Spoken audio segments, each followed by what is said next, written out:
Bura İmişli rayon Kürd Mahmudlu kənd tam orta məktəbidir. Müəllimlər və şagirdlər illərdir ki, belə çətin şəraitdə dərs keçirlər. Divarlar uçulub dağılır, tavan və döşəmə yararsız. Qışda, yağışda həqiqətən biz çox əziyyət çəkirik. Görürsünüz də damların üzərlərini, həqiqətən yağışda, qarda su sızır. Yəni burada oturmaq qeyri-mümkündür. Çox soyuq olur. Biz də istəyirik ki, isti bir sinifdə oturaq, qəşəng dərs keçək. 180 şagird yerlik məktəb binası 1972-ci ildə istifadəyə verilib. O vaxtdan indiyədək bir dəfə də olsun əsaslı şəkildə təmir olunmayıb.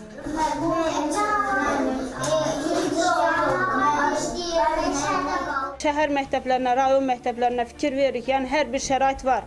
Amma bizim kənddə, Kürd Mahmudlu kəndində hal-hazırda bu məktəbimizdə bu şərait yoxdur. Çox qorxulu vəziyyətdə. Uça bilər, hər an təhlükə salır da bu. Çünki belədir ki, hər tərəf uçuqdur. Aidiyyatlı qurumlar tərəfindən tədris ocağına bir neçə dəfə baxış keçirilib. Mövcud şəraitlə tanış olublar. Amma hələ ki, heç bir nəticə yoxdur. Gələn nümayəndələrimiz də burada akt tərtib elədik. Məktəb təhsil üçün yararsız və qəzalıdır. Yeni məktəb tikintisinə isə yerimiz çoxdur. Yəni bu məktəbə toxunmadan hal-hazırda bugünkü gündə orada məktəb tikintisini başlaya bilərlər. Bura isə rayonun Qaravərli kənd tam orta məktəbidir.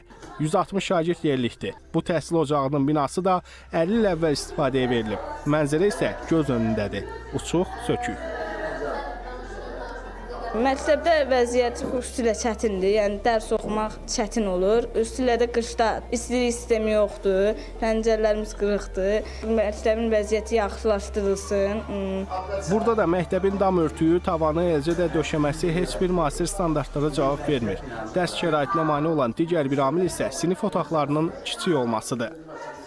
Sinif var ki, orada 21 uşaq oturub, inandım sən sinifə girə bilmirsən.